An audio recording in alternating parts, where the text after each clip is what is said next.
So I just have a couple of questions about yourself and your journey in painting. So what has your journey been in painting? It's a long one. I'm very old. I'm coming up to, I'll be 60 next year. So I've actually been painting for 45 years now. Yep. So I started back in 1980, where I was a 14-year-old kid, and a new kid moved into my street. We became friends, and I went around his house for tea one night, and then we went up to sort of play in his bedroom, and he had all these little monsters on his shelf. And I was like, "What are those? Where'd you get those?" You know, and he was like, "Oh, they're like Dungeons and Dragons, and I paint them." And I'm like, "Paint them? How'd you do that?" You know, so I sort of fell in love with it straight away, and he sort of directed me where to go, where to buy some, and back in those days, all we had was enamel paints. Yep. So I learned to paint with enamels, which was, you know, back then it was really you would sort of, like I always say this story on my stream. The first thing I ever painted, what he showed me, was I had a little kobold or a goblin, and you literally painted it gloss green, this vile gloss green color. Yeah. And then you sort of set it aside and go, right, leave that for 24 hours. And then we came back the next day. He said, right, now you get matte black, paint it all over. So it was just completely black. Yep. Put that aside for 24 hours. Come back the next day and get a cloth on that and rub all the black off. And I was like, oh wow, now it's all shaded and it's brilliant. Cool. But it was like a 2 or 3 day process to do like just a layer of skin on something. Yeah, so yeah, it was pretty hard going with enamels at first because they just took so long to dry. And then sort of everything changed sort of mid-80s when, you know, Games Workshop bought the acrylics out, and that was it. It was like a whole new world for me. It was like this stuff dries instantly and you can just keep working. So yeah, and so I really just got into it then, and then it was Golden Demons I got really into. Really excited about that, and entered many times in the UK. And I think we haven't looked the other day actually, I think I've got about 25 finalist pins and certificates and stuff. Then then moved to Australia and started winning a few. So I won 6 here. Wow. So yeah, so it's been a brilliant journey, and I've loved it. And the last sort of two and a half years, I sort of stopped working 2.5 years ago, retired, and decided to paint full time. Yep.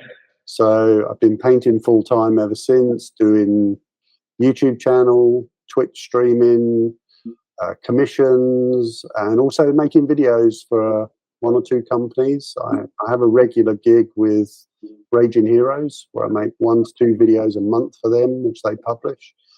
So it's been pretty busy sort of the last 2.5 years, and I think I paint about 8 to 12 hours every day now. Wow, that's incredible. Yeah. So pretty full on, and like the streaming is great. I've got a really good community. Yeah, it's really good. I've some amazing people drop in. Last night, Banshee dropped into my stream and started chatting last night. And yeah.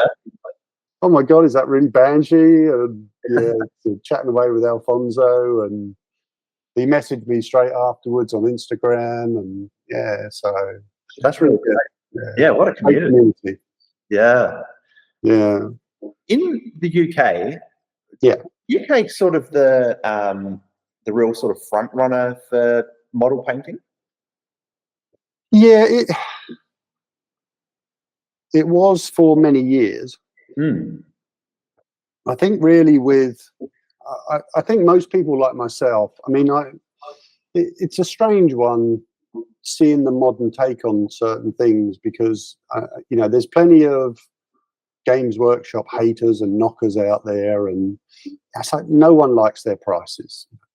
They're very expensive, but for those of us who were there in the early days, seeing what Games Workshop actually did and built from a next to nothing company to become this powerhouse, but the way they developed the hobby, and particularly the painting, I mean, I don't know where we would have been without, you know, the invention of the Golden Demon shows, because that's what really excited everyone. Mm. You know, in the 90s and noughties and all that, it was Golden Demon was, you know, that was the prestige event, you know.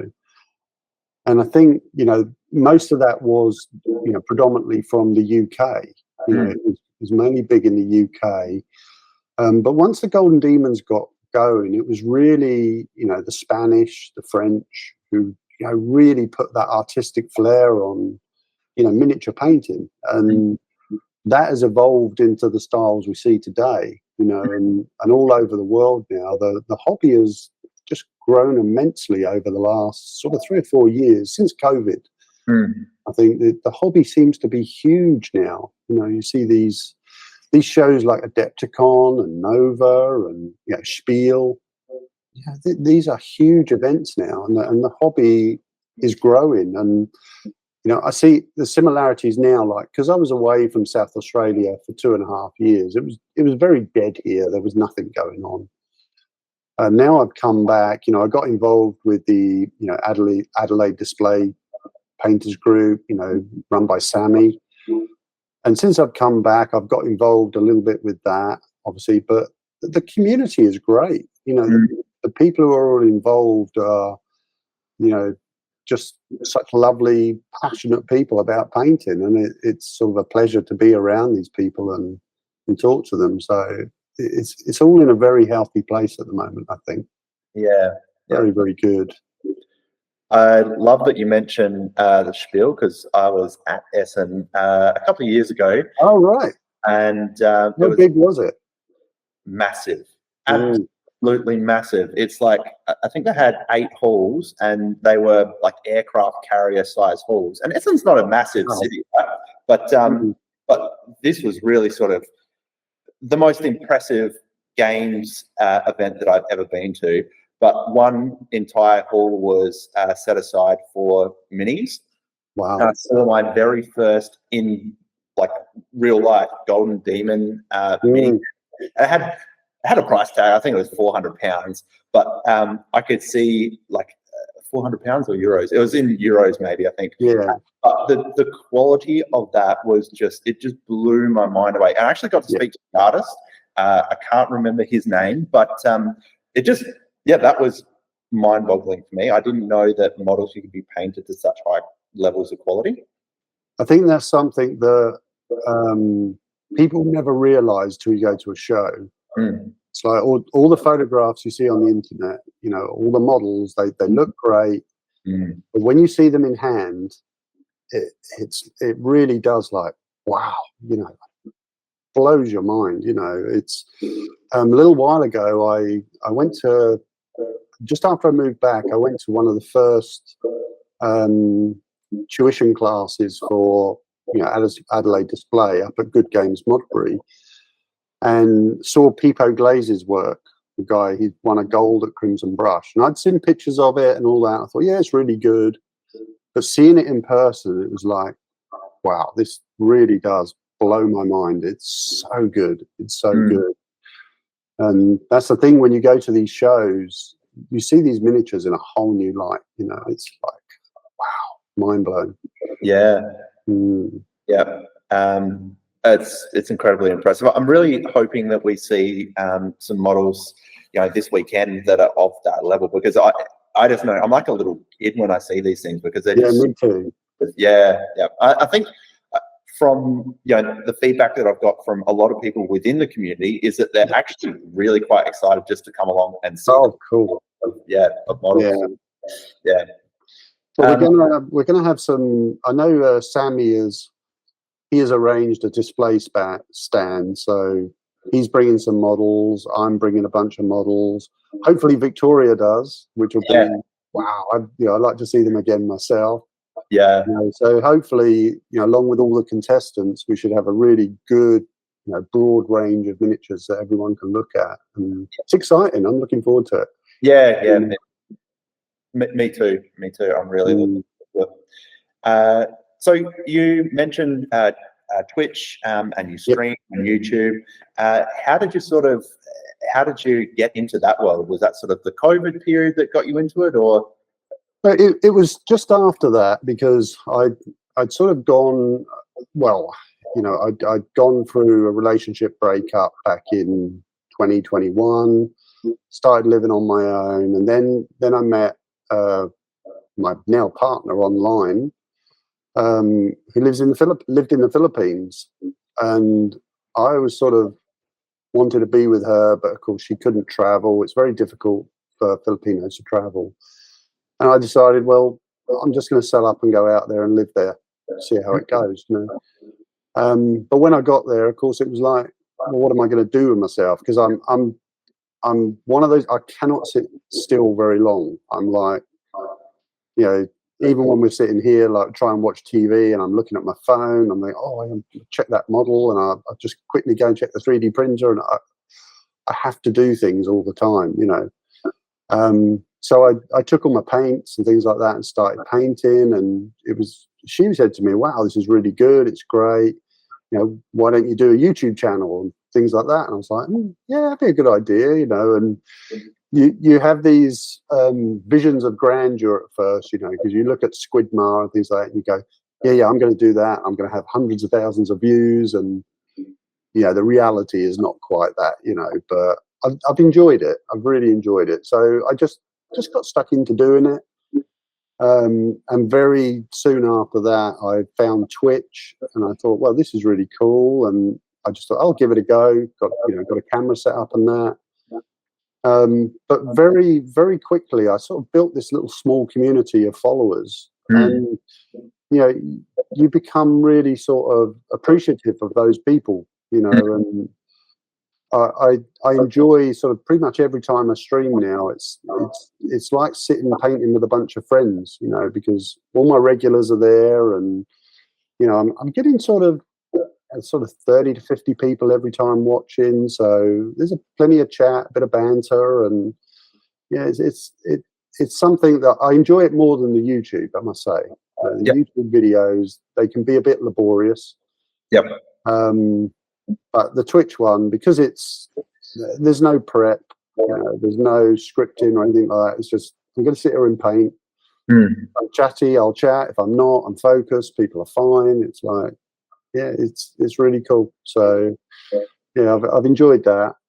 Over 2 years now I've been doing that, and sort of building a nice little following. We've got our own Discord that I've set up and things like that. So it's really great. I think anyone who's into painting, it's a really good, it's a good entryway to community. And because I think there's a bit of a fear factor sometimes with people see, especially the top painters, we see them as the elite, the superstars, and I can't ask them anything. But when you're on the stream, sort of anything goes, and most people are so friendly and helpful. Like I said, Banshee last night just popped in, and I'm like, oh my God, I'm a bit starstruck, and chatting, give me a bit of advice. And says, yeah, have a chat afterwards on Instagram, and just a lovely, lovely fella, and everybody seems to be very willing to give their help and advice.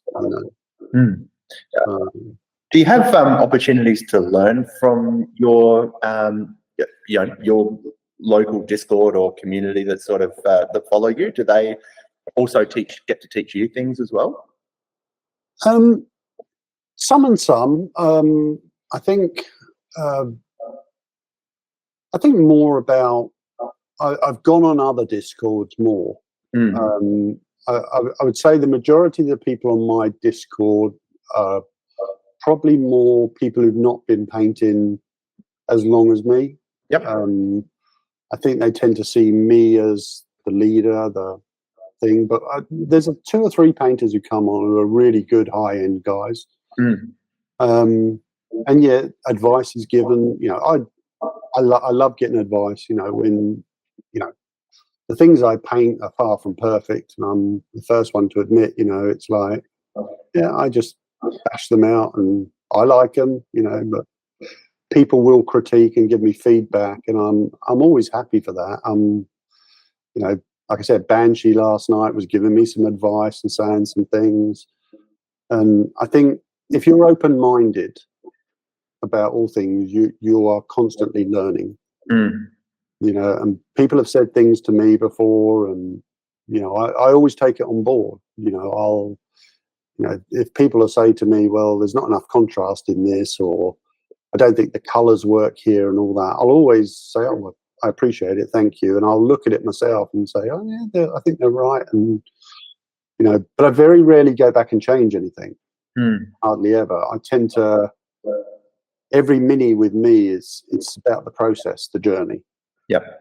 And it's quite funny because people say to me, oh, you must love all your minis. I go, no, once they're done, it's like a divorce, right? You're out. Yeah. You get out, I'm moving on to the next girl now, you know. So I never really revisit and repaint. It's the journey, the process, you know, the love and care I put into that 20 or 30 hours. And once it's over, it's like, oh, right, away you go. Let's move on and start something new. And I always try and think, well, anything I learn or advice I get, I always put into the next model, the next mini. I'll sort of progress that way. You know? You mentioned perfect before. What does perfect look like for you? I think, well, it's a strange one because we would all probably have different views of perfect. Like I said, for me, it's about creating the vision I started off with. And it doesn't always have to be smooth or perfect, but if I want to paint something where, so if I'm painting a witch at the moment and I wanted her skin to be really different, and I've painted her with like a reddish pink base going up into a minty green sort of finish, which, you know, it sounds horrible, but it's come out really nice. And that things like that to me are perfect when I look at something and go, wow, that's come out either how I or the artist really envisaged it. And things like the brush strokes and that are not, sometimes they're good to see. You know, sometimes perfect pieces have brush strokes, they have texture, and you know, it's not all about being ultra smooth and everything being highly polished, because that's not real life. You know, if you look at yourself, your clothes, it's not all, everything's not all highly polished. There's cuts and tears and stains, and you know, so sometimes perfect, I think, is something that captures you completely. You look at something and go, wow, that's amazing. And like I say, the smoothness, the brush strokes and all that, they don't matter. It's just, wow, that captures me in some way. You know? Yeah. What's exciting you about the hobby at the moment? Variety. There's just so much variety. Like I've just said, you see a lot of painters. I was excited with the last Golden Demon winner, Borghammer, who did the big like Griffin Eagle thing with the guy on top. Now, when you look at that, it's got a lot of brush strokes. It's not what we call refined to perfection. It's quite artily or artistic, we call it, painterly. You know, it's got a lot of those aspects about it, and I think that's a good step forward for Golden Demon, where they're not looking for perfection, everything polished to the 10th degree. And I think if that excites me, things like that, and I see that, and there's just watching great painters. You know, Eric Swinson's one of my favorites. I watch him all the time. You know, his stuff excites me. Sergio excites me. You know, lots of them, and you see a lot of these new painters coming through now. There's a lot of younger guys coming through, and a lot of some of the best painters I've seen in the last few years are coming out of like China. Oh, okay. Asia. Yeah, and they're like blow you away with the stuff they're doing. It's like, wow, you know, incredible. I was lucky enough to be at a competition in the Philippines with a guy called George Cheng. Yeah, Chinese guy who I became good friends with, and his stuff just blows me away. You know, it's like, wow, it's incredible. You know, so people are pushing the boundaries a lot now, which is exciting. You know, people are doing like myself, doing things with backdrops. They're doing big dioramas. They're doing all sorts of things to be creative, and that's what's exciting when people are, you know, feeding their and everybody else's creativity. I guess that's what's exciting. You know, if all you ever looked at was Space Marines, it would be pretty boring. But there's such a variety with, you know, and all the STL companies now. There's so many, and any type of miniature you want is there. It's available. So you know, it's all very exciting at the moment. You know. You talked about your 3D printer earlier on. How much of you know, that sort of modern technology is sort of influencing the way you paint personally? Well, I'd say 100%, because all I paint is 3D printed stuff now. I don't really buy any models anymore. It's all 3D printed stuff for me. Just the convenience. Well, a couple of reasons really. The convenience of, you know, being able to look at line and say, well, I want an orc figure, and you know, there's 20, 30 companies who make really good orcs. You can pick exactly what you want, the pose you want, and you can size it. You know, the great thing is, you know, I can put it into the slicing software and say, well, it's a bit small. I'll make it 50 mil or 70 mil or whatever. You know, that to me is exciting, because I prefer slightly larger stuff, you know, the sort of 50 to 75 mil scale. Yep. But the greatest thing about it is no mold lines. I don't have to sit there scraping mold lines for hours and hours. You know, it's break the supports off, clean a couple of those off, and it's ready to go. It's fantastic. You know, so, and I do a lot of stuff myself, like the big Titus I'm doing at the moment. I don't know if you'll see it on camera, but I'm doing this guy. He's like a 75 mil Titus. But I've completely created a plinth, a scenic base, and a backdrop, and two sort of half Tyranids that are climbing up the base, all done in ZBrush. Wow. So I've found the files, pulled them in, chopped and changed them, matched them all up, 3D print them, and it's all ready to go. So, you know, I love that. What sort of stories do you like to tell through your painting? It varies, really. I mean, with something like that, I really like the storytelling element of putting a miniature in a scene. But a lot of the time, I paint single minis normally, single models on their bases that they come with normally. But I like to create an atmosphere. So it's like, I've just finished a Dark Elf from Loot Studios, and I get quite into the look and feel of how he would look in the atmosphere he's in. You know, would he have bright, shiny silver, gold armor? No, I want it a bit darker, and that's the sort of story I want to tell. That's sort of fitting, but I also like lots of color. I like to paint with a lot of color. A lot of my stuff is probably quite saturated. I do go for quite a saturated palette, but that's just style. That's my style, I think. That's the way I like to see things. You know, I think I spent a lot of my early years trying to paint stuff very ultra real and very sort of browns and greys and all that. And I used to get quite bored of what it was. And, you know, when the internet came along and I started seeing all these really bright, you know, colors on models, it was like, oh yeah, that's what I want to do. I want to do that. So I've definitely lent more that way over the last sort of certainly 4 or 5 years. Definitely, I've pushed myself in that direction. Do you think that is that sort of a general direction that the entire hobby's moving, or is it something you sort of identified that is just really important to you personally, or where's that coming from? I think that's one of the things that's come in, you know, over previous years. That's become because I think like when I started out, like I said, everything was sort of a lot more drab, a lot less colourful. Maybe obviously Games Workshop had that period of the awful, you know, orcs with all the bright red and the way they did Space Marines. But I think when certainly when the Spanish painters, the French painters, Italians, Germans came in, a lot more color got introduced. And I think it's something that you see sort of different sides of it nowadays, because like the big game that's recently come out, Trench Crusade, is like completely the opposite of the way I paint. You know, it's very grimdark, very sort of rusty armor, weather, you know, very drab colors, and that's as far from me as I could be.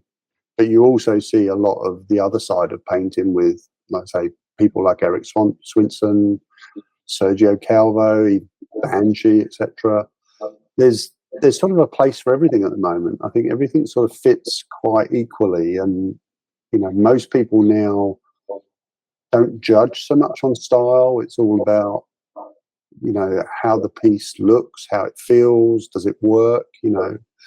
So I think style is not so important at the moment with what is good and what's not. It's about, you know, whether you presented a piece that, you know, is creative, that is atmospheric, that, you know, that looks good.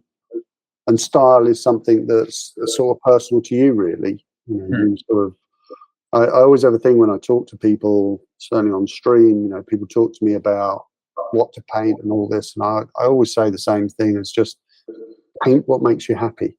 You know, if you love grimdark, it makes you happy, then yeah, paint that.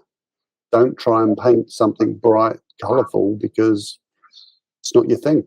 You know, just paint exactly what you want to paint, and you're going to enjoy it. That's you're going to enjoy your painting. Yeah, cool. We there's obviously, you know, within culture, there's a cyclical nature of style. Do you think something we've seen in the past that is likely to come back, or are we sort of we're just moving too far in the future and there's just new stuff happening all the time that we're not going to see sort of a lot of what's previously been again? Well, you sort of never say never to anything, but you know, I think painting has evolved to a stage now where people are just constantly pushing themselves to get better and better. And of course, with the internet, you've got so much, you know, free information, you know, training videos everywhere. You know, there's no reason not to improve and learn now. It's just the time and effort you put in. But I think, as terms of styles from the past, I think, you know, the early days, if you go back and look at the early Golden Demons from 87 to 90 and all that, like, no, I don't think those styles will come back, because I think most of us would look at those and say they're not as technically good or as appealing as models that get painted nowadays. But I think it's evolving all the time. I think new things are coming out, new styles. You know, people are painting, you know, without specific paints. They're painting pearlescent effects on, you know, cyberpunk jackets. You know, the NMMs that people are doing are just mind blowing. You know, I think it just slowly keeps improving all the time. But like I say, I'm not sure any of the old things will come back. Maybe they will. I know there's the Old Hammer site out there. I don't know if you've heard of that. No. Yeah, they focus on very much the old Warhammer minis, and a lot of people are involved with that and like it. But I don't think that's ever going to push up into like a high-end style that everybody goes for. I think there's those sort of realistic and more sort of cartoony styles that are more popular these days. And I think all we're going to see is people just keep pushing the boundaries of those, and you know, trying to do more and more creative things with presentation, with atmosphere, and basing. You know, the backdrops that have come in have been really good. I think they add another level of creativity to a miniature. So yeah, I think it's just evolving all the time and getting better and better. Yeah. There's so many people in the hobby now that, you know, the more input you get, obviously, the more variation and improvement you're going to get, I think. Yeah, I actually figured when I asked the question that might be the case, that so many access to so many more people's opinions and expressions, and yeah, is just going to keep evolving faster and faster at a more rapid rate. So I think people's rate of improvement will accelerate, because like I said, it's, you know, the amount of feedback and information you're getting nowadays is there's so much of it. You know, if you're trying to learn NMM, you just go on YouTube and go NMM, and you'll be presented with hundreds of videos. You know, many of them are, you know, really zoomed in, very close up, and you know, the learning curve is probably less now than it was 10, 15 years ago. So I think, you know, you'll get more people interested in the hobby because it's probably faster to learn now. You know, it's always going to take the time and effort that you put in, but you know, sort of 15, 20 years ago, it was hard to learn stuff because the information wasn't there so much. You know, you sort of had to, you know, the odd article in White Dwarf, or you know, you had to try and work it out yourself. Awesome. Well, Adam, I think I've taken up your generous time. Is there anything to shout out before we finish up? Yeah, it's just the really the big one is the painting competition. It's this weekend, which is tomorrow. 2 days, mini masters. It's going to be a fantastic event. If you're in South Australia, it's at Tabletop Warfare Prospect. Yeah, I was sorry. I was at the Gawler branch last weekend judging the Blood Bowl competition. Yeah, cool. So yeah, if you're in SA this weekend, yeah, pop along. You know, even if you're new to painting, just come along. There's beginner painting lessons there. It's going to be a great event for everyone. So yeah, that's the only thing I want to promote, is that. Come along for that. I really appreciate that. Yeah, really. No worries. And if you want to jump on my stream, I'm sure you're going to put the links in the description, but pop along, say hi, and have a bit of fun.